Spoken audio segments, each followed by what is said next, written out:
I never told my son about my $40,000 a month salary, even though he always saw me living a simple life. One day, he invited me to have dinner with his wife's parents, who were visiting from Asia. I decided to see how they would treat a poor person, pretending to be a broke and naive mother. But the moment I walked through the door of that restaurant, everything changed. What happened that night shattered my daughter-in-law and her family in a way they never imagined. And, believe me, they deserved it. Let me explain how I got there. Let me tell you who I really am. Because my son, Julian, at 35 years old, never knew the truth about his mother. To him, I was always that woman who left for the office early, who came home tired at night, who cooked with whatever was in the refrigerator, just another employee, a secretary, perhaps, someone in the crowd, nothing special. And I never corrected him. I never told him that I earned $40,000 every month, that I had been in the management of a multinational corporation for almost 20 years, that I signed multi-million-dollar contracts, that I made decisions that affected thousands of people. Why tell him? Money was never something I needed to hang on the wall like a trophy. I grew up in an era where dignity was carried on the inside, where silence was worth more than hollow words. So I kept my truth. I lived in the same simple apartment for years. I used the same leather handbag until it fell apart. I bought clothes at regular stores. I cooked at home. I saved everything. I invested everything. And I got rich in silence. Because true power doesn't shout. True power observes. And I observed carefully when Julian called me that Tuesday afternoon. His voice sounded different, nervous, like when he was a boy and had done something wrong. "Mom, I need to ask you a favor. Clara's parents are visiting. From Asia. It's their first time here. They want to meet you. There's a dinner on Saturday at a restaurant. Please, come." Something in his tone made me uncomfortable. It wasn't the voice of a son inviting his mother. It was the voice of someone asking me not to embarrass him, to fit in, to make a good impression. "Do they know anything about me?" I asked calmly. There was a silence. Then Julian stammered. "I told them you work in an office, that you live alone, that you're simple, that you don't have much." There it was, the word, simple, as if my entire life could fit into that miserable adjective, as if I were a problem he needed to apologize for.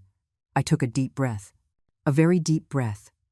"All right, Julian, I'll be there." I hung up.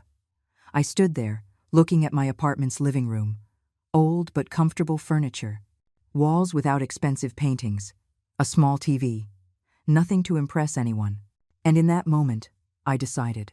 If my son believed I was a poor woman, if his wife's parents were coming ready to judge, then I would give them exactly what they expected to see. I would pretend to be broke, naive, desperate. A mother who was barely surviving. I wanted to feel firsthand how they treat someone who has nothing. I wanted to see their true faces, because I suspected something.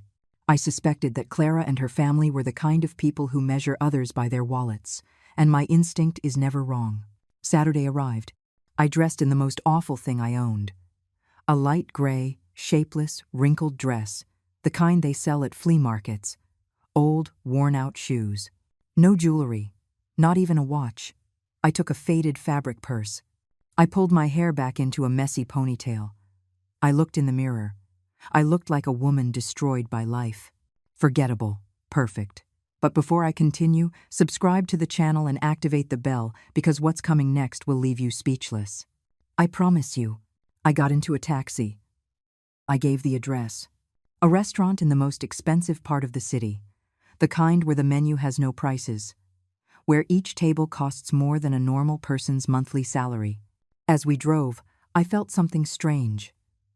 A mix of anticipation and sadness. Anticipation because I knew something big was coming. Sadness because a part of me still hoped to be wrong. I hoped they would treat me well, that they would be kind, that they would see beyond the old clothes.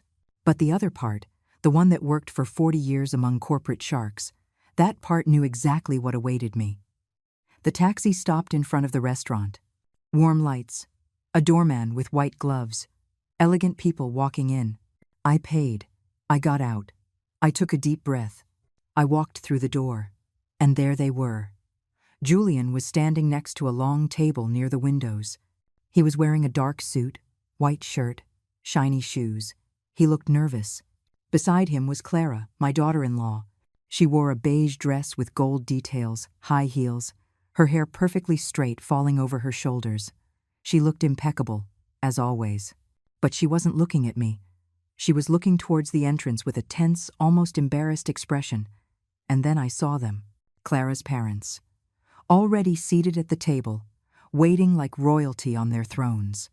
The mother, Diana, wore a tight, emerald green dress full of sparkles, jewels on her neck, on her wrists, on her fingers. Her black hair was pulled back in an elegant bun. She had that kind of cold, calculated beauty that intimidates. Beside her was Arthur, her husband. An impeccable gray suit, a giant watch on his wrist, a serious expression. Both looked like they had stepped out of a luxury magazine. I walked towards them, slowly, with short steps, as if I were afraid. Julian saw me first, and his face changed. His eyes widened. He looked me up and down. I noticed him swallow hard. "Mom, you said you were coming." His voice sounded uncomfortable. "Of course, son, here I am." I smiled shyly, a smile of a woman not used to places like this. Clara greeted me with a quick kiss on the cheek. Cold, mechanical. "Mother-in-law, how nice to see you." Her eyes said the complete opposite. She introduced me to her parents with a strange tone, almost apologetic. "Dad, Mom, this is Eleanor, Julian's mom." Diana looked up. She looked at me, and in that instant I saw it all. The judgment, the contempt, the disappointment. Her eyes scanned my wrinkled dress, my old shoes, my fabric purse. She didn't say anything at first. She just extended her hand. Cold, quick, limp. "A pleasure." Arthur did the same. A weak handshake, a fake smile. Charmed, I sat in the chair at the end of the table, the farthest from them, as if I were a second-class guest. No one helped me with my chair. No one asked if I was comfortable. The waiter arrived with the menus. Elegant. Heavy. In French. I opened one and pretended not to understand anything. Diana was watching me. "Do you need help with the menu?" she asked with a smile that didn't reach her eyes. "Yes, please. I don't know what these words mean." My voice came out small. Timid, she sighed. She ordered for me. "Something simple," she said. "Something that doesn't cost too much. We don't want to go overboard." The sentence hung in the air. Arthur nodded. Julian looked away. Clara fiddled with her napkin. No one said a word, and I just watched. Diana began to speak. First about general things. The trip from Asia, how tiring the flight was, how different everything was here. Then she started talking about money. Subtly at first. She mentioned the hotel where they were staying, $500 a night. She mentioned the car they had rented, a luxury one. Obviously, she mentioned the stores they had visited. We bought a few things, nothing crazy, just a few $1,000s.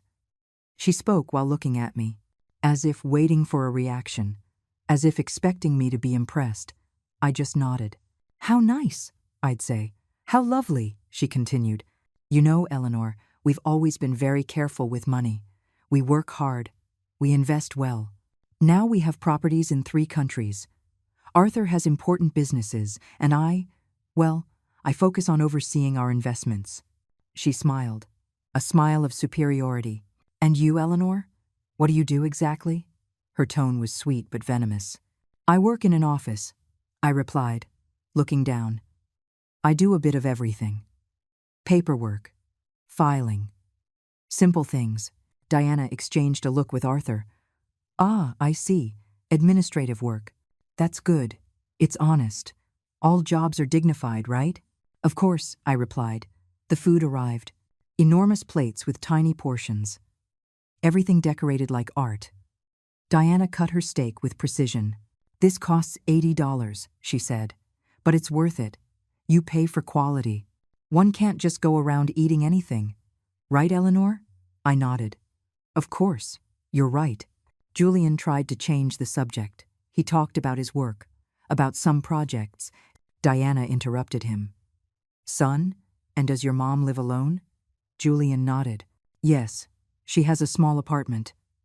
Diana looked at me with feigned pity. It must be difficult, isn't it? Living alone at your age, without much support. Does your salary cover everything? I felt the trap closing. Barely, I answered. But I manage. I save where I can. I don't need much. Diana sighed dramatically.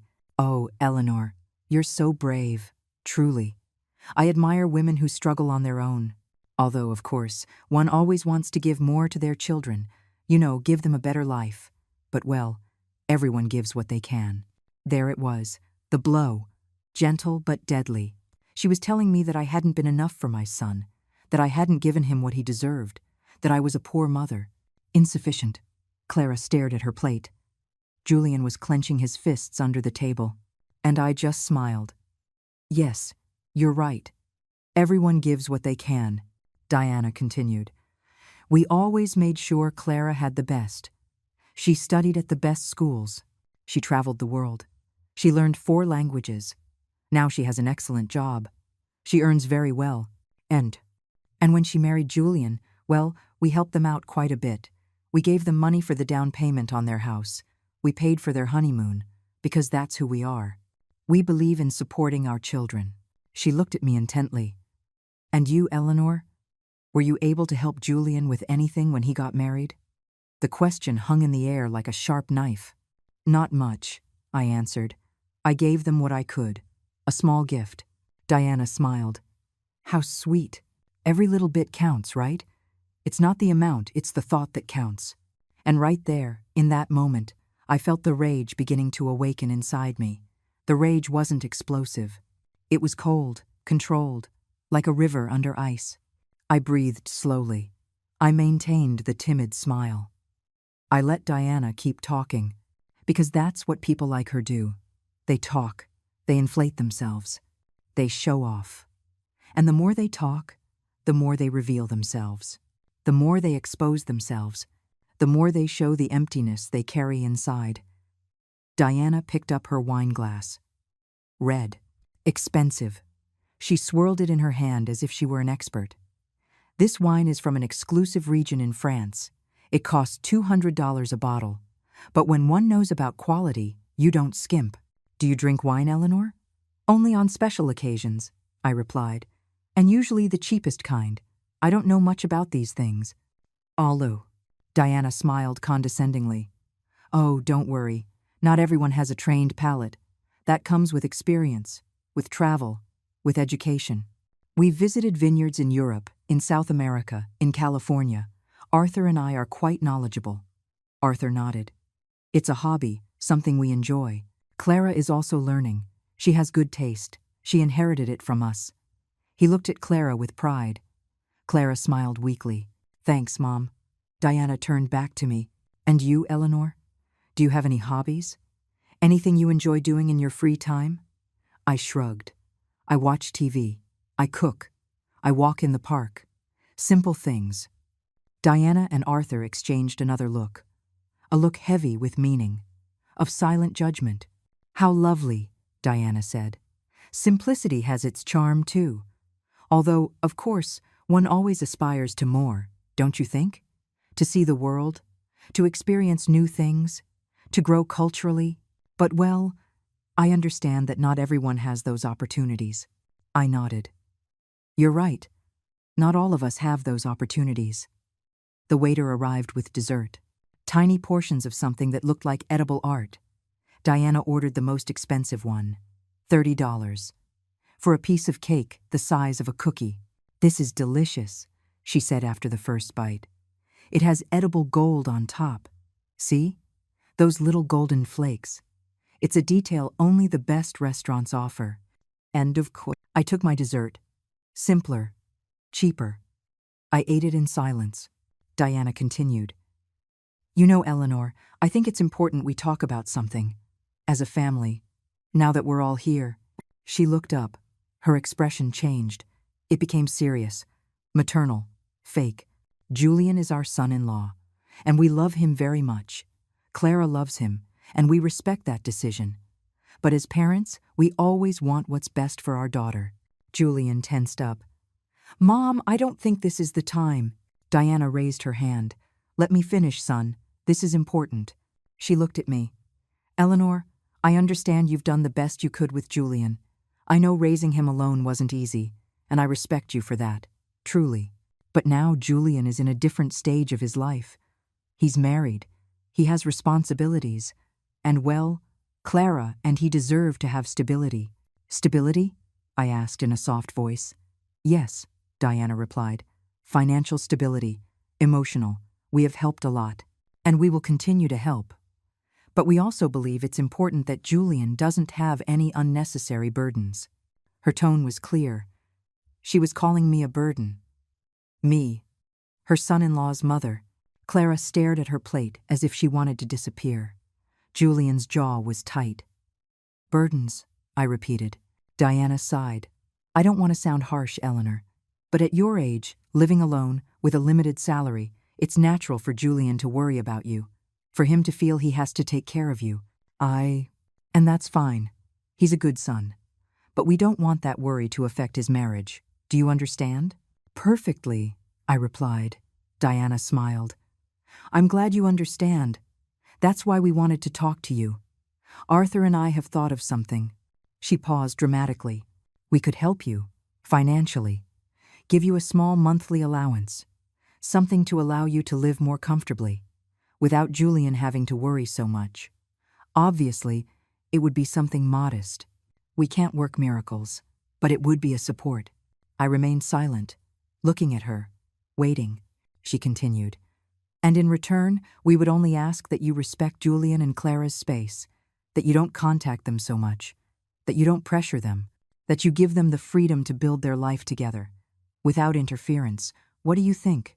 There it was, the offer, the bribe disguised as charity. They wanted to buy me.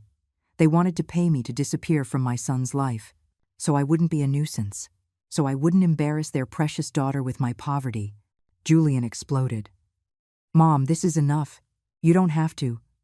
Diana interrupted him. Julian, calm down. We're talking like adults. Your mother understands. Right, Eleanor? I picked up my napkin. I calmly wiped my lips.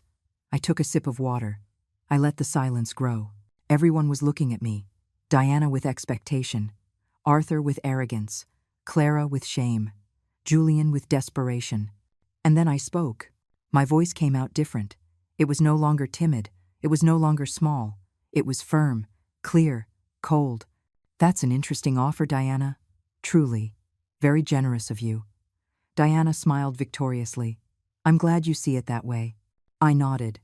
But I have a few questions, just to understand clearly. Diana blinked. Of course. Ask whatever you want. I leaned forward slightly. How much would you consider a modest monthly allowance? $500? $1,000? Diana hesitated. Well, we were thinking around 500, maybe 700. It depends. I nodded. I see. $700 a month for me to disappear from my son's life. Diana frowned. I wouldn't put it like that. But yes, I replied. That's exactly how you put it. She adjusted herself in her chair. Eleanor, I don't want you to misunderstand. We just want to help. Of course, I said. Help. Like you helped with the down payment on the house. How much was that? $30,000? Diana nodded with pride. 40,000 actually. Ah, 40,000. How generous. And the honeymoon? 15,000, Diana said. It was a 3-week trip through Europe. Incredible, I replied. So you've invested about $55,000 in Julian and Clara. Diana smiled. Well, when you love your children, you don't skimp. I nodded slowly. You're right. When you love your children, you don't skimp. But tell me something, Diana. Did all that investment, all that money, buy you anything? Diana blinked, confused. What? Did it buy you respect? I continued. Did it buy you real love? Or did it just buy obedience? The atmosphere changed. Diana stopped smiling. Excuse me? My tone sharpened. You've spent the whole night talking about money. about how much things cost, how much you've spent, how much you have, but you haven't asked a single time how I am, if I'm happy, if anything hurts, if I need company. You've only calculated what I'm worth, and apparently I'm worth $700 a month." Diana turned pale. "I didn't." "Yes, you did," I interrupted. "You did. From the moment I arrived, you've been measuring my worth with your wallet. And you know what I discovered, Diana? I discovered that the people who only talk about money are the ones who least understand its true value." Arthur intervened. "I think you're misinterpreting my wife's intentions." "Oh, really?" I looked directly at him. "And what are her intentions? To treat me with pity? To humiliate me throughout the entire dinner? To offer me a handout so I'll disappear?" Arthur opened his mouth but said nothing. Julian was pale. "Mom, please."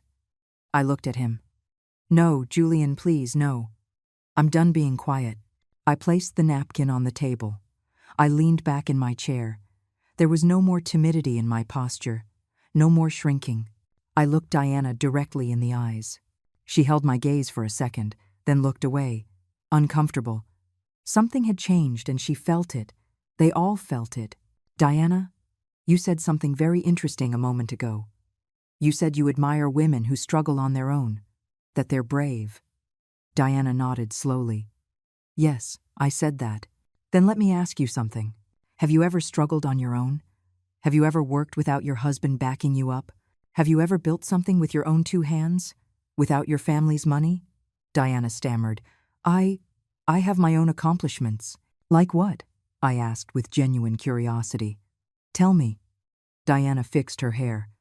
"I manage our investments, I oversee properties, I make important decisions in our businesses." I nodded. "Businesses your husband built, properties you bought together, investments made with money he generated. Or am I wrong?" Arthur intervened, annoyed. "That's not fair. My wife works just as hard as I do." "Of course," I replied calmly. "I don't doubt that she works. But there's a difference between managing money that already exists and creating it from scratch, between overseeing an empire you inherited and building it brick by brick, don't you think?" Diana pursed her lips. "I don't know where you're going with this, Eleanor." "Let me explain," I replied. 40 years ago, I was 23 years old. I was a secretary in a small company. I earned minimum wage. I lived in a rented room. I ate the cheapest food I could find. And I was alone. Completely alone. Julian stared at me. I had never told him this in such detail. I continued. "One day, I got pregnant. The father disappeared. My family turned their back on me. I had to decide whether to keep going or give up. I chose to keep going. I worked until the last day of my pregnancy. I went back to work 2 weeks after Julian was born. A neighbor watched him during the day. I worked 12 hours a day. I paused. I drank some water. No one spoke. But I didn't stay a secretary. I studied at night. I took courses. I learned English at the public library. I learned accounting, finance, management. I became an expert in things no one taught me. All on my own. All while raising a child alone. All while paying rent, food, medicine, clothes. Diana was staring at her plate. Her arrogance was beginning to crumble. And you know what happened, Diana? I got promoted, little by little, from secretary to assistant, from assistant to coordinator, from coordinator to manager, from manager to director. It took me 20 years. 20 years of nonstop work, of sacrifices you can't even imagine. But I did it. And do you know how much I earn now? I asked. Diana shook her head. $40,000 a month. The silence was absolute, as if someone had hit a pause button on the universe. Julian dropped his fork. Clara's eyes went wide. Arthur frowned in disbelief, and Diana froze with her mouth slightly open. $40,000, I repeated. Every month, for almost 20 years. That's nearly $10 million in gross income over my career, not counting investments, not counting bonuses, not counting company stock. Diana blinked several times. No, I don't understand. You earn $40,000 a month? That's right, I replied calmly. I am the regional director of operations for a multinational corporation. I oversee 5 countries. I manage budgets of hundreds of millions of dollars. I make decisions that affect more than 10,000 employees. I sign contracts you couldn't read without lawyers. And I do it every single day. Julian was pale. Mom, why did you never tell me? I looked at him tenderly. Because you didn't need to know, son. Because I wanted you to grow up valuing effort, not money. Because I wanted you to become a man, not an heir. Because money corrupts, and I wasn't going to let it corrupt you. But then, Clara whispered, why do you live in that small apartment? Why do you wear simple clothes? Why don't you have a luxury car? I smiled. Because I don't need to impress anyone. Because true wealth isn't for show. Because I learned that the more you have, the less you need to prove it. I looked at Diana. That's why I came dressed like this tonight. That's why I pretended to be poor. That's why I acted like a broken, naive woman. I wanted to see how you would treat me if you thought I had nothing. I wanted to see your true colors. And boy, did I see them, Diana. I saw them perfectly. Diana was red, with shame, with rage, with humiliation. This is ridiculous. If you earned that much money, we would know. Julian would know. Why would he think you're poor? Because I allowed him to, I answered. Because I never talked about my job. Because I live simply. Because the money I earn, I invest. I save it. I multiply it. I don't spend it on flashy jewelry or showing off in expensive restaurants. Arthur cleared his throat. Even so, this doesn't change the fact that you were rude. That you misinterpreted our intentions. Really? I stared at him. Did I misinterpret when you said I was a burden to Julian? Did I misinterpret when you offered to pay me $700 to disappear from his life? Did I misinterpret every condescending comment about my clothes, my job, my life? Arthur didn't answer. Neither did Diana. I stood up. Everyone looked at me. Let me tell you something that clearly no one has ever told you. Money doesn't buy class. It doesn't buy real education. It doesn't buy empathy. You have money, maybe a lot of it, but you don't have a single ounce of what really matters. Diana stood up too, furious. And you do? You, who lied, who deceived us, who made us look like fools? I didn't make you look like fools, I replied coldly. You took care of that all by yourselves. I just gave you the opportunity to show who you are, and you did, magnificently. Clara had tears in her eyes. Mother-in-law, I didn't know. I know, I interrupted her. You didn't know, but your parents knew what they were doing. They knew they were humiliating me, and they enjoyed it. Until they found out that the poor woman they look down on has more money than they do. And now they don't know what to do with that information. Diana was trembling. You have no right. I have every right, I answered. Because I am your son-in-law's mother. Because I deserve respect, not because of my money, not because of my job, but because I am a human being. Something you forgot during this entire dinner. Julian stood up. Mom, please, let's go. I looked at him. Not yet, son. I'm not finished yet. I looked at Diana one last time.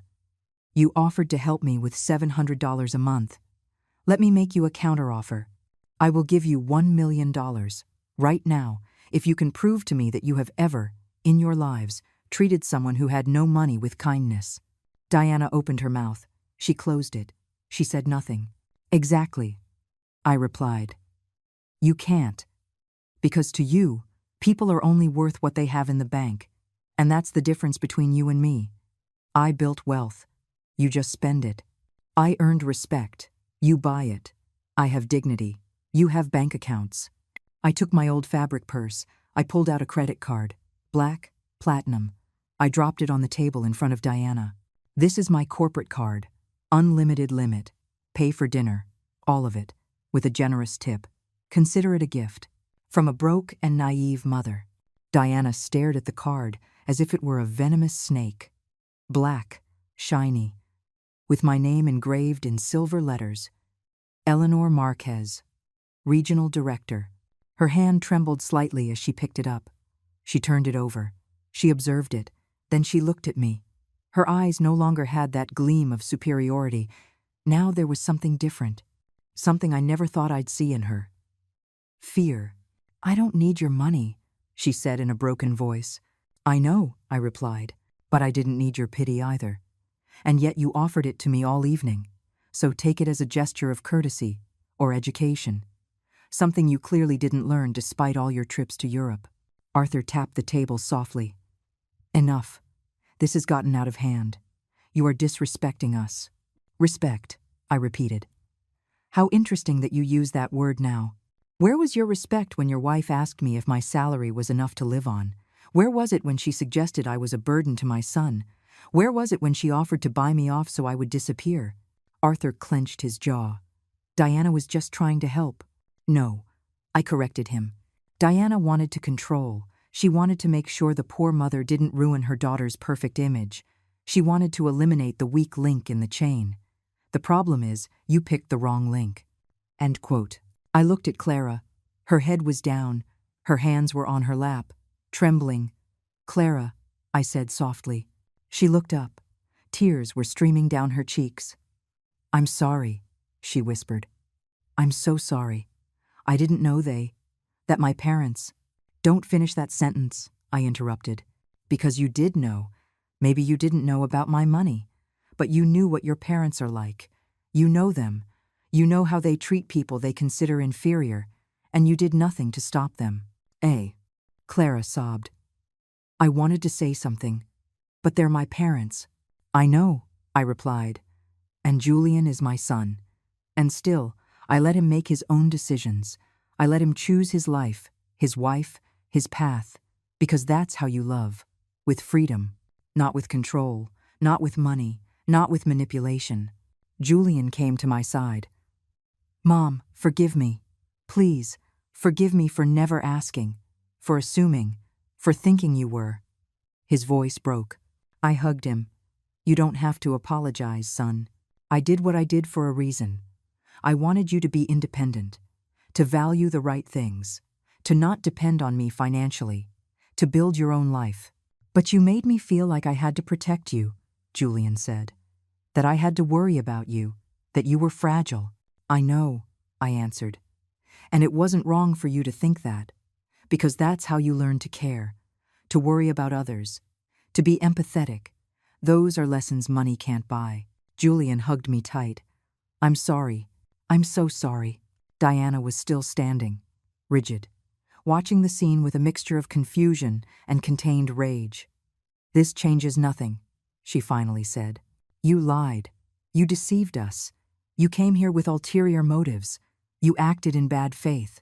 "That's true," I nodded. "I acted. I pretended to be something I'm not. Exactly what you do every single day." "What is that supposed to mean?" Arthur asked. "It means you hide behind your money, behind your jewelry, behind your trips, behind everything you can buy. But inside, you're empty. You don't have deep conversations. You don't have real interests. You have nothing to offer beyond a bank account." Diana laughed, a dry, bitter laugh. "Coming from someone who lied all night, that's hypocrisy." "Maybe," I replied. "But my lie exposed the truth, your truth.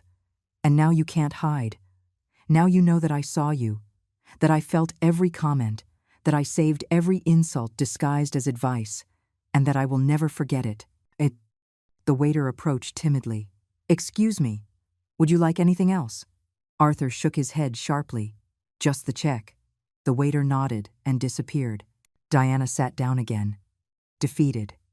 Her posture was no longer elegant. It was the posture of someone who had just lost something important. And it wasn't money. It was power. "Eleanor," she said in a softer, less aggressive voice, "I don't want this to ruin the relationship between our families. Julian and Clara love each other. They have a life together. We can't let this—" I interrupted her. "Let this what? Ruin your plans? Expose what you really think? It's too late for that, Diana. The damage is done. But we can fix it," she insisted. "We can start over. We can—" "No," I cut her off firmly. "We can't. Because now I know who you are. And you know who I am. And that truth can't be erased with empty apologies or fake smiles. You treated me like dirt. And you did it with pleasure. With joy. Because you thought you could." Arthur cleared his throat. You're the one who came here lying. You provoked this situation. You're right, I nodded. I did provoke this. Because I needed to know. I needed to confirm what I already suspected. That you are not good people. That your money doesn't make you better. That you are exactly the kind of people who look down on others for not having the same. Diana wiped away a tear. We're not bad people. Perhaps not, I replied. But you are definitely not good. And there's a huge difference between those two things. The waiter returned with the check. He placed it in the center of the table. No one touched it. Diana looked at my black card still in her hands. Then she looked at me. I'm not using your card, she said. We will pay our own bill, as we always do. Perfect, I replied. Then keep that card as a souvenir, as a reminder that not everything is as it seems, that the woman you despised all night has more than you ever will. And I'm not just talking about money. Diana placed the card on the table. I don't want it, and I don't want your moral lesson either. I pushed it back towards her. Keep it anyway, because something tells me you're going to need it. Someday you're going to meet someone like me, someone who pretends to be less than they are, and you're going to make the same mistake again, because people like you never learn. End quote.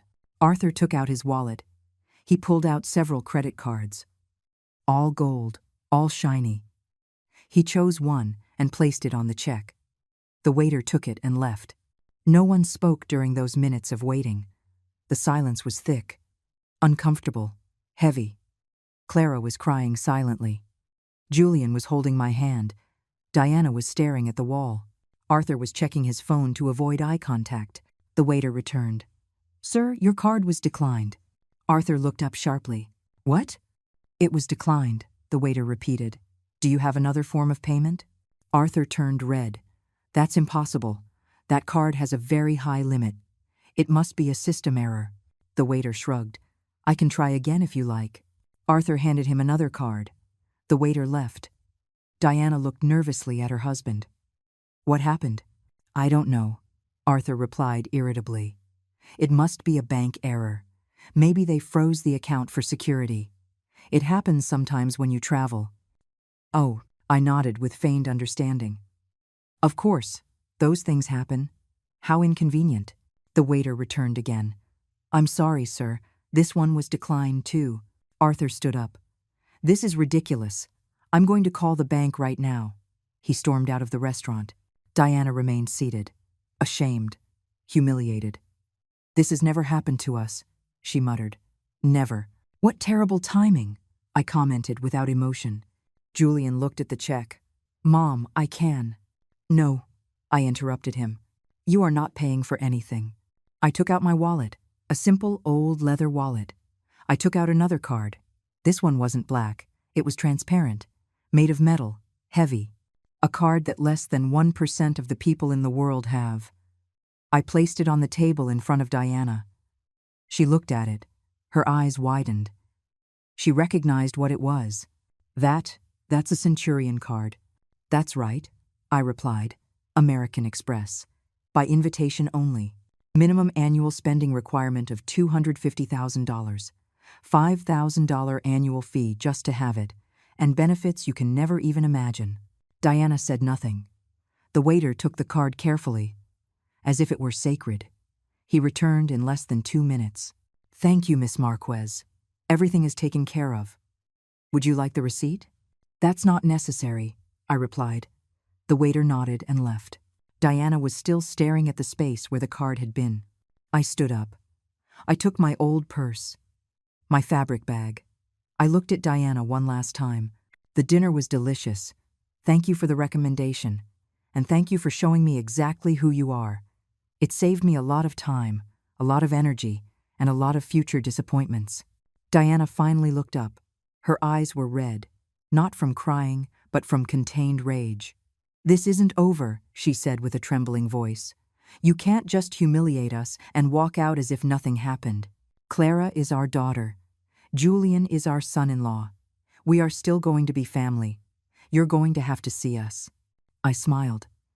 You're right. I am going to have to see you. At birthdays. At Christmases. at family gatherings. But now I'll see you differently. I'll no longer wonder what you think of me. I already know, and you will know that I know, and you will live with that. Every time you see me, every time you pretend to be kind, you will remember tonight. Arthur returned to the table. He had his phone in his hand. His face was pale. There's a problem with the accounts, he said. A temporary block. For security. It will be resolved tomorrow. He looked at the table. Did you pay? Yes, Diana answered without looking at him. She paid. Arthur looked at me. His pride was in tatters. Thank you, he muttered. It was barely audible. You're welcome, I replied. That's what family is for, isn't it? To help each other? Especially when someone needs a small monthly allowance. Say, $700. Or in this case, $1,800. What was the cost of this dinner? Arthur closed his eyes. Diana clenched her fists on her lap. Julian stepped forward. Mom, let's go, please, it's enough. I looked at him. You're right, it is enough. I turned to Clara. She was still crying silently. Clara, I said softly. She raised her head. You are not to blame for how your parents are. No one chooses their family. But you do choose how you act, how you treat others, how you will raise your own children someday. Clara nodded through her tears. I'm sorry, she whispered again. Don't apologize again, I told her. Just learn. Learn that money doesn't define people, that humility is not weakness, that respecting others costs nothing, and that if you ever have children, teach them to see people's hearts, not their bank accounts. Clara sobbed harder. Julian hugged her. Diana looked away. Arthur was checking his phone again, avoiding all eye contact. I headed for the exit. I took a few steps, then I stopped. I turned around one last time. Oh, Diana, one more thing. She looked at me. Remember when you said you speak 4 languages? Diana frowned. What does that have to do with anything? Just curious, I replied. In which of those 4 languages did you learn to be kind? Because clearly it wasn't in any of them. Diana opened her mouth, but no words came out. Exactly, I said. You can speak 100 different languages and still not say anything worth listening to. I walked out of the restaurant. Julian was walking by my side. The cool night air hit my face. I took a deep breath. I felt as if a huge weight had been lifted from my shoulders. Not a physical weight, an emotional one. The weight of pretending, of tolerating, of being silent. Julian took my arm. Mom, are you okay? Perfectly fine, I answered. Better than ever. And you? Julian sighed. I don't know. I'm processing everything. I can't believe you never told me about your job, about your money, about everything you accomplished. I stopped. I looked him in the eyes. Does it bother you? He shook his head quickly. No, of course not. I'm proud, incredibly proud. But I also feel foolish, blind. You're not foolish, I told him. You simply saw what I wanted you to see, and I did it on purpose. Because I needed you to grow up without depending on me, without feeling like you had a financial safety net waiting for you. I needed you to struggle, to work, to value every single thing you earned for yourself. Julian nodded. I get it. But now I also understand why you never complained, why you never asked for help, why you always seemed so calm. Because you didn't need anything. I smiled. I needed many things, son, just none of them could be bought with money. I needed to see you grow up, to see you become a good man, to see you make the right decisions. And you did, in your own way. Even marrying Clara? He asked in a faint voice. Even marrying Clara, I replied. She isn't her parents. She can learn. She can change. But that's up to her. And you, how you build your relationship, what values you choose to follow. Julian remained quiet, processing, thinking. A taxi pulled up in front of us. I had called it as we were leaving. I opened the door. Julian stopped me. Mom, can I ask you something? Of course. Why did you do it? Why did you come pretending to be poor? Why not just tell them the truth from the beginning? I closed the taxi door. I turned to him. Because I needed to know, son. I needed to confirm if my suspicions were true. If Clara's family was really as I imagined. And unfortunately, I was right. Julian looked down. I'm sorry. You don't have to apologize for them, I said, but you do have to decide what kind of husband you want to be, what kind of father you want to be someday. What do you mean? He asked. I mean, you just saw two very different ways of handling money and power. Your in-laws' way and mine. They use it to control, to humiliate, to feel superior. I use it to have freedom, to help without showing off, to live peacefully. You decide which path to follow. Julian nodded slowly. I understand. I opened the taxi door again. I got in. I rolled down the window. Julian approached. Mom, one last question. Go ahead. Are you ever going to forgive Diana and Arthur? I thought for a moment. Forgiving doesn't mean forgetting, I replied, nor does it mean allowing it to happen again. I might forgive them someday, when I see a real change, when they see people as people, not as numbers. But until then, I will simply be polite, distant, and extremely careful. And me? Julian asked. Do you forgive me? For not asking, for assuming, for allowing this scene to happen. I looked at him tenderly. Son, there's nothing to forgive. You did what you thought was right. You wanted your family to meet. That's beautiful. What happened after was not your fault. It was theirs. And a little bit mine, too, because I decided to play their game. Julian smiled faintly. You won. I won. I nodded. But I don't feel victorious. I feel tired and sad, because I confirmed something I didn't want to confirm. That there are people who will never change. That there are broken families even if they have money. That there are voids no bank account can fill. The taxi driver cleared his throat. Ma'am, are we going? Yes, I replied. Give me a second. I looked at Julian one more time. Go to Clara. Talk to her. Listen to her. Support her. But also be honest. Tell her how you felt tonight. Tell her what you expect from her family. And from her. Because if you don't set boundaries now, this will happen again. Over and over. I will, Julian promised. I love you, Mom. And I mean it more now than ever. Because now I know who you really are. And you're incredible. I smiled. I love you too, son. I always have. I always will. No matter how much money I have or don't have. Because love has no price. And that's a lesson Diana and Arthur will never learn. Julian stepped away from the taxi. I motioned to the driver. We can go. The taxi pulled away. I looked out the window. I saw Julian walking back to the restaurant. His shoulders slumped. Thoughtful. He was probably going back to find Clara, to face his in-laws, to have difficult conversations. And I felt proud. Because that meant he was maturing. That he was learning.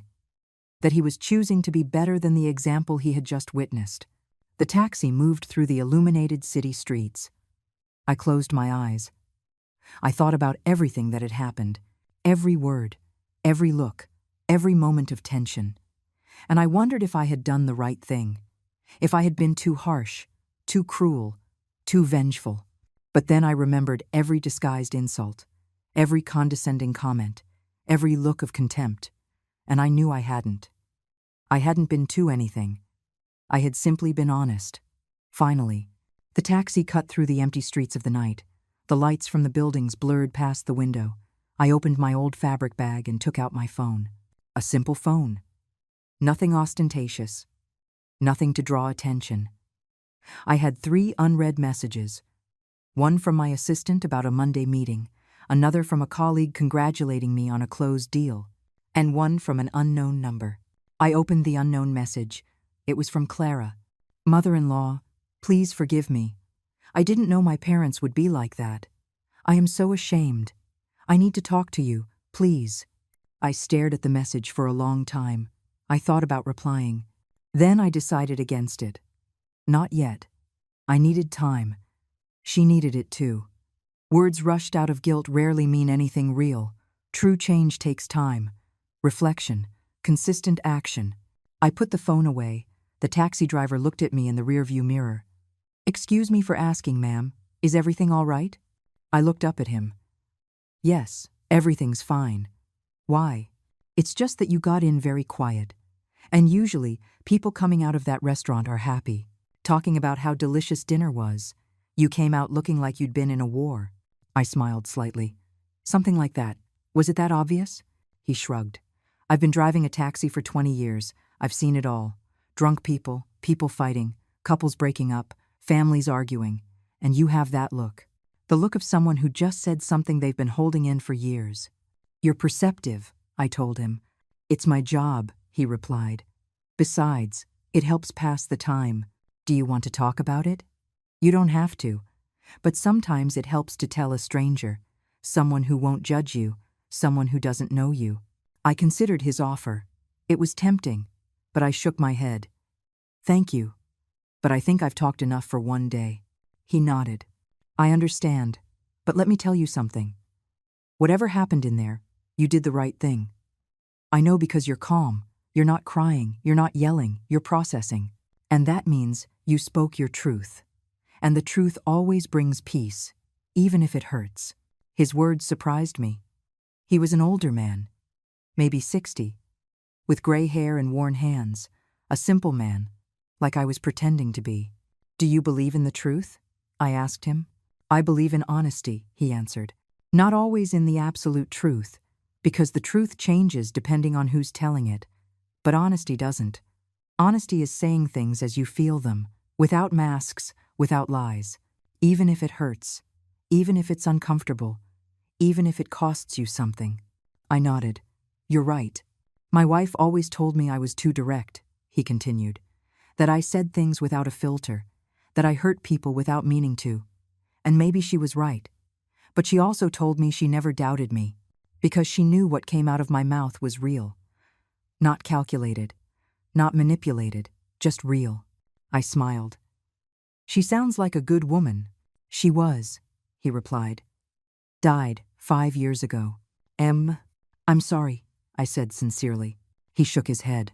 Don't be. We had 40 years together, 40 years of honesty, of fights, of making up, of laughter, of tears, and not a single day did I go to bed wondering what she was really thinking. Because she always said it, and so did I. That's a gift. You're right, I murmured. It is a gift. The taxi stopped at a red light. Can I ask you something personal? The driver said. Go ahead. Are you rich?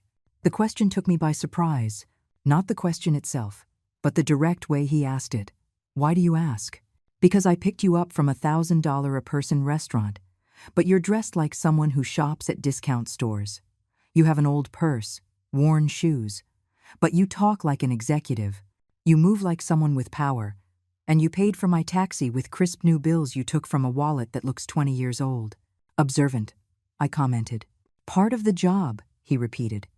So, are you? It depends on how you define rich, I answered. If you're talking about money, yes, I have enough, more than enough. If you're talking about happiness, then also yes, I have peace, health, a son I love, a job I'm passionate about. That makes me rich in many ways. He nodded, satisfied. I knew there was something. The truly rich people don't need to show it. The light turned green. The taxi moved forward. So what happened in that restaurant? He asked. If you don't mind me asking. I pretended to be poor, I replied, to see how they would treat me. He let out a laugh.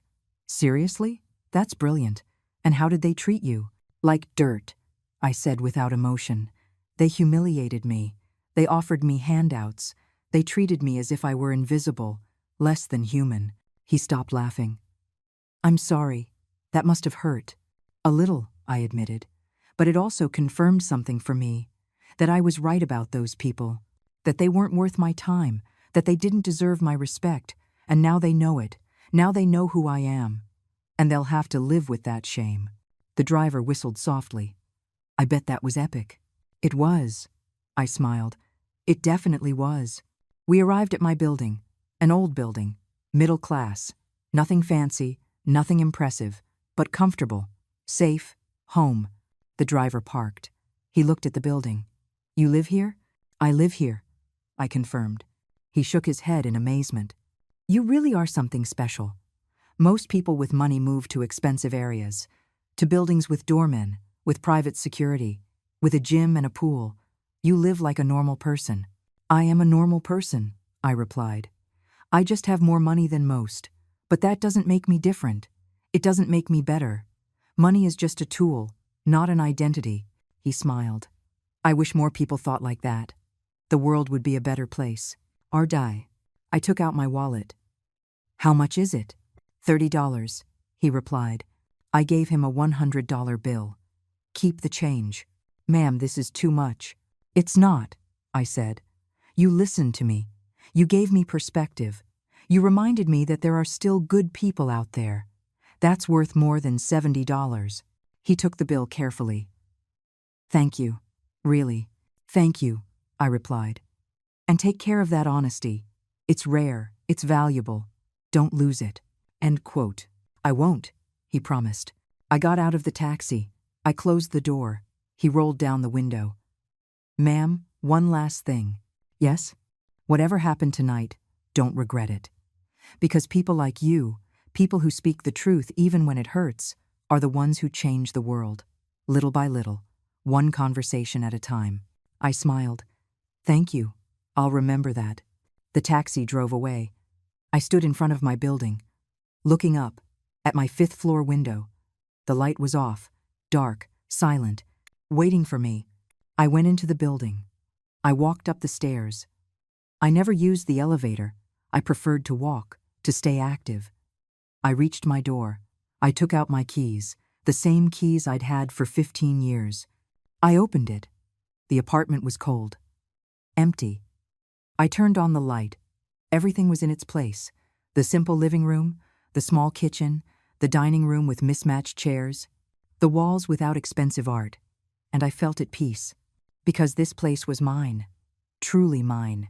Not bought to impress. Not decorated to show off. Just a space where I could be myself.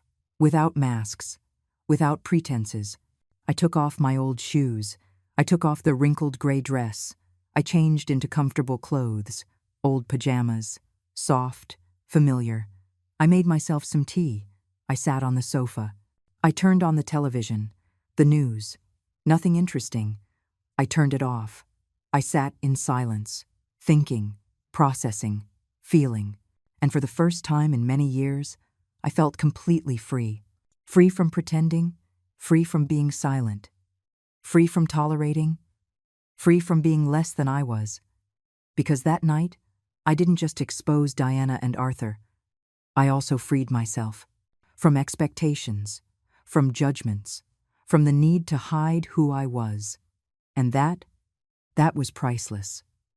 More than any number in my bank account. My phone vibrated. Another message, this time from Julian. "Mom, did you get home okay?" I smiled.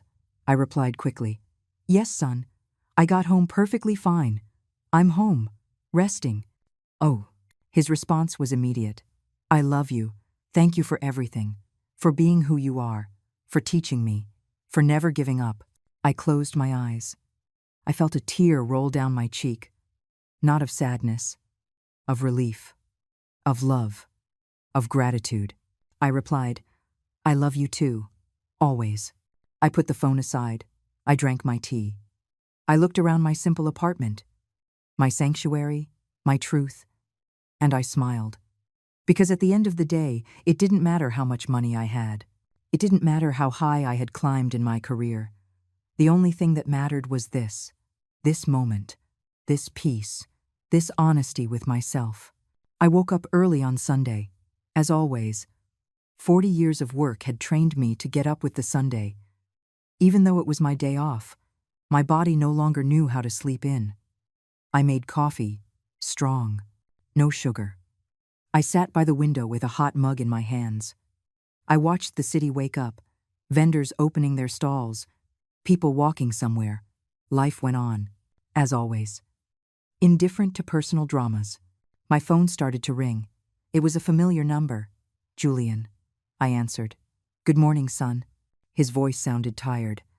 "Mom, I need to talk to you." "Did something happen?" "A lot," he replied. "Last night Clara and I talked for hours. Her parents were there too. It was intense." I took a sip of coffee. "Tell me." Julian took a deep breath. After you left, I went back to the restaurant. Diana and Arthur were still there, waiting for their cards to work. It was humiliating for them. Clara was a mess, crying, and I was furious, more furious than I've been in years. I waited in silence. He continued. I told them everything I felt during that dinner. I told them I was ashamed of them, that they treated my mother like dirt, that their behavior was unacceptable, that I wasn't going to tolerate it ever again. And what did they say? I asked. At first, Diana tried to defend herself. She said they just wanted to protect Clara, that they wanted to make sure I had a stable family, that they had no bad intentions. Arthur said I was exaggerating, that it was a normal dinner, that your reaction was disproportionate. I squeezed the mug in my hands. Typical. But then Clara spoke up, Julian continued. She told her parents they were wrong, that they had been cruel, that she had seen every comment, every look, every disguised insult, and that she was ashamed to be their daughter in that moment. His voice broke. Mom, I've never seen Clara stand up to her parents like that. I smiled slightly. That's good. It means she's waking up. Diana became hysterical, Julian said. She started yelling that Clara was ungrateful, that they had sacrificed everything for her, that they had given her the best life, that she had no right to judge them. Arthur backed her up. He said we were being manipulated by you, that you had planned the whole thing to make them look bad. I let out a dry laugh. Of course, it's my fault. That's what made them even angrier, Julian said. I told them they were right, that you did plan everything, but that they fell into the trap because that's who they really are, because they really do treat people they consider inferior badly, that you just gave them the chance to show themselves, and they did it perfectly. Well said, I murmured. Thanks. I learned it from you. There was a silence. Then Julian continued. Mom, I need you to know something. Last night I made a decision. Clara and I are going to set boundaries with her parents. We're not going to cut off the relationship, but we're going to set clear rules. No comments about money, no comparisons, no trying to control our lives.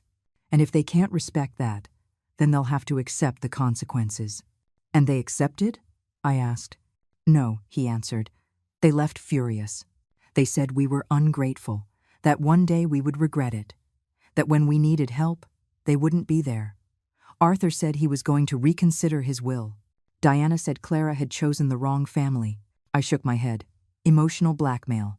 The last resort of people with no arguments. Exactly, Julian said. But it didn't work.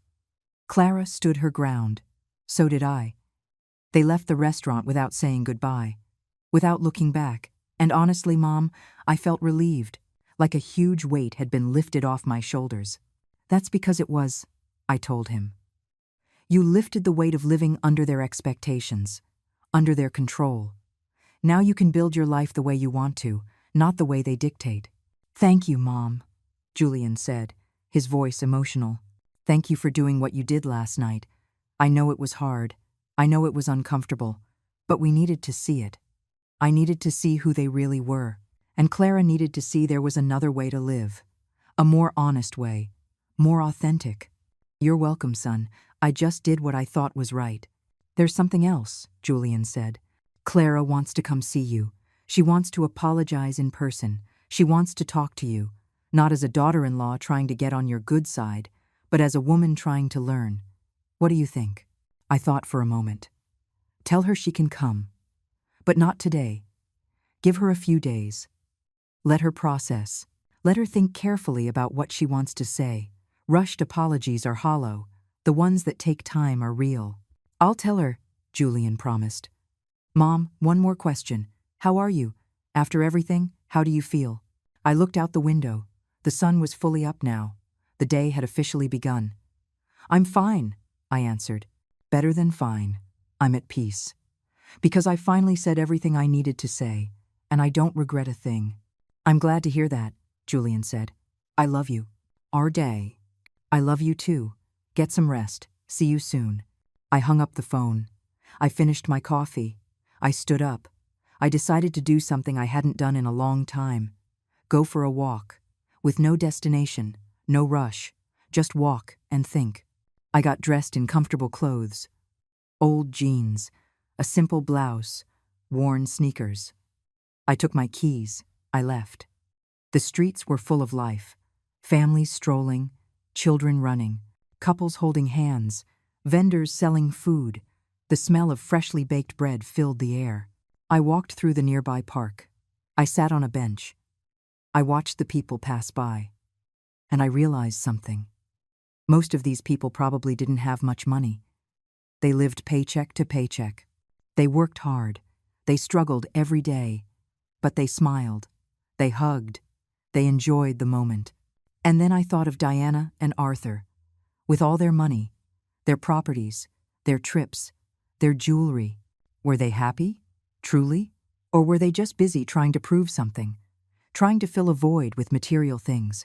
Trying to buy themselves worth, respect, love, things that have never been for sale, that never will be. An elderly woman sat down next to me. "Good morning," she said with a smile. "Good morning," I replied. "Beautiful day, isn't it?" she commented. "Very beautiful," I agreed. She took some bread out of her bag. She started feeding the pigeons. "I come here every Sunday," she said. "It's my moment of peace, before the week gets crazy again." "I understand that," I said. I needed a moment of peace, too. "Tough week?" she asked. "Something like that," I answered. "More like a tough night." She nodded wisely. "Sometimes a single night can change everything." "You're right," I murmured. She looked at me. "Can I give you some unsolicited advice?" "Go ahead," I smiled. She pointed to the pigeons. "Look at those birds.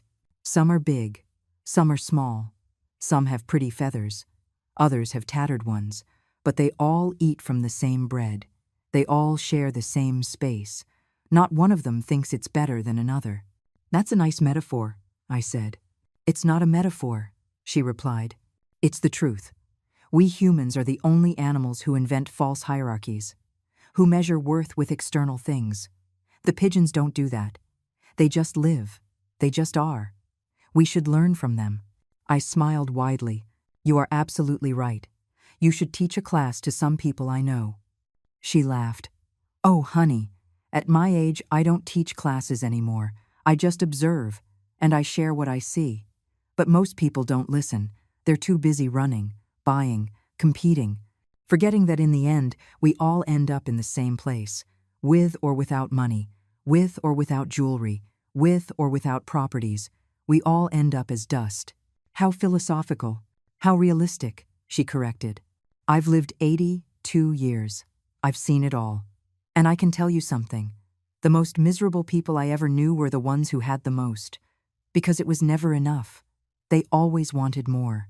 They were always competing, always comparing, and they died without ever having really lived, without ever having really loved, without ever having really been." Her words resonated deep within me, as if she had touched on something I already knew but hadn't articulated. "Thank you," I told her, "for sharing that." She patted my hand. "You're welcome, honey. And remember, it doesn't matter how much you have or don't have. What matters is how you treat others. Because that stays. That transcends. That's the only inheritance worth leaving." She stood up slowly. She put her empty bag away. She waved goodbye. "Have a beautiful Sunday." "You too," I replied. I watched her walk away, a small woman, bent with age, in old clothes and worn shoes, but with more wisdom than all the Dianas and Arthurs of the world combined. And I felt grateful. Grateful for that encounter, for that reminder, for that simple and powerful truth.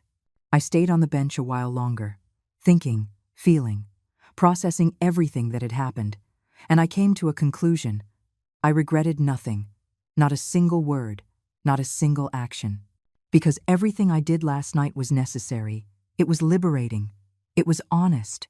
And honesty, even when it hurts, is always the right path. 3 days passed before Clara knocked on my door.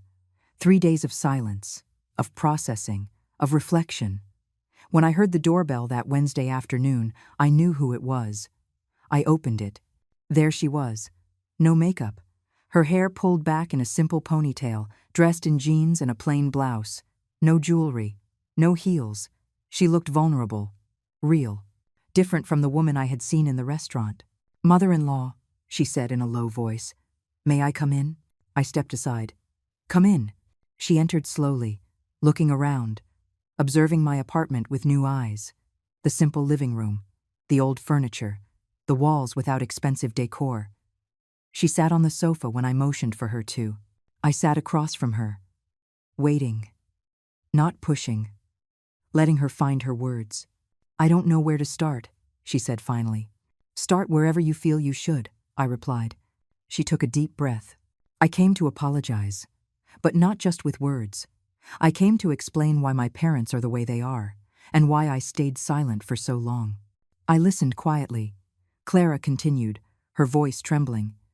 "My parents grew up poor, in a small village in Asia, without electricity, without running water, working in the fields since they were children.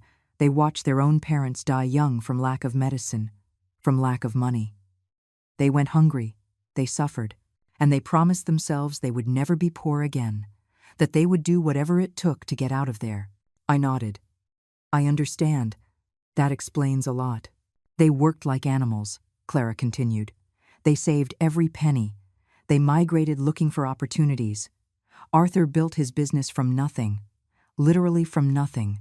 And when they started to make money, they never forgot what it was like to have none. That's why they talk about it so much. Why they measure everything by that standard. Because for them, money means survival. Security. Never going back to that dark place." "It's understandable," I said. "Trauma does strange things to people." Clara nodded. "But that doesn't justify how they treated you. I know that. And I want you to know that I saw everything. Every comment, every look, every insult. And I stayed quiet because I've spent my whole life doing that. Staying quiet, accepting, letting them control everything. Because they taught me that to contradict them was betrayal. It was ingratitude. And now?" I asked. "Now I understand I was wrong," she replied. "That love isn't control, that family isn't blind obedience, that I can love them and still disagree with them. Julian helped me see that. You helped me see that night in the restaurant, when you revealed yourself, when you told them everything. It was like a blindfold was removed from my eyes." Clara wiped her tears. "I always knew something was wrong. I always felt the way they measured people was wrong. But I convinced myself it was me, that I was too sensitive, that I didn't understand the world. But you showed me I wasn't, that there's another way to live, a way where money doesn't define your worth, where humility is strength, where authenticity is wealth." I took a sip of water. "Clara, I didn't come that night to change you. I came to protect myself, to know who I was dealing with." End 8. "I know," she answered. "And I thank you for that. Because your brutal honesty saved me. It saved me from becoming my mother, from perpetuating that cycle, from teaching my future children that people are worth what they have. I don't want that. I don't want to be that." "And your parents?" I asked. "How are they after all this?" Clara sighed. "Furious, hurt, humiliated. Diana hasn't spoken to me in 3 days. Arthur sent me a text saying I had disappointed him, that I had chosen strangers over my own blood, that I would regret it one day." She paused. "And you know what's strange? I don't feel bad. I feel free." "That's good," I said. "It means you made the right decision." Clara nodded. "Julian and I set boundaries. We told them they can be part of our lives, but only if they respect us, if they respect our decisions, if they stop trying to control us with money or emotional blackmail. And if they can't do that, then they'll have to accept a distant relationship." "How did they take that?" I asked. "Badly," Clara replied. "Diana said we were ungrateful, that they had sacrificed everything for me. Arthur threatened to disinherit me, to cut off all financial help, as if that's the only thing that matters to us, as if our love for them depends on their money." And that's when I realized. They really believe that. They really think their value is in their wallet. End of. "It's sad," I commented. "Very sad," Clara agreed. "Because they have so much, and they enjoy nothing. They just accumulate, compete, show off.